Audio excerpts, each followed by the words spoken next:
ہم نے آسمانوں اور زمین کو اور جو مخلوقات ان میں ہے سب کو تدبیر کے ساتھ پیدا کیا ہے،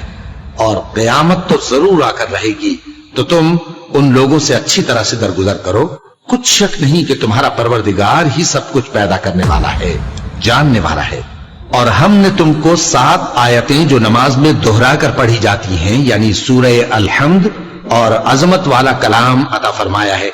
ہم نے کفار کی کئی جماعتوں کو جن کو فوائد دنیاوی سے نوازا ہے، تم ان کی طرف رغبت سے آنکھ اٹھا کر نہ دیکھنا اور نہ ان کے حال پر رنج و غم کرنا، اور مومنوں کے ساتھ تواضع سے پیش آنا، اور کہہ دو کہ میں تو اعلانیہ ڈر سنانے والا ہوں، اور ہم ان کفار پر اسی طرح عذاب نازل کریں گے جس طرح ان لوگوں پر نازل کیا جنہوں نے تقسیم کر دیا، یعنی قرآن کو کچھ ماننے اور کچھ نہ ماننے سے ٹکڑے ٹکڑے کر ڈالا۔ سو تمہارے پروردگار کی قسم ہم ان سے ضرور پرسش کریں گے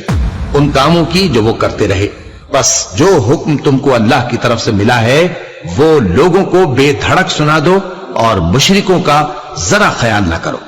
ہم تمہیں ان لوگوں کے شر سے بچانے کے لیے کافی ہیں جو تم سے ہنسی کرتے ہیں، جو اللہ کے ساتھ کوئی اور معبود قرار دیتے ہیں، سو ان قریب ان کو ان باتوں کا انجام معلوم ہو جائے گا۔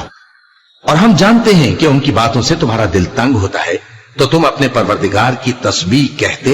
اور اس کی خوبیاں بیان کرتے رہو، اور سجدہ کرنے والوں میں سے ہو جاؤ، اور اپنے پروردگار کی عبادت کیے جاؤ یہاں تک کہ تمہاری موت کا وقت آ جائے۔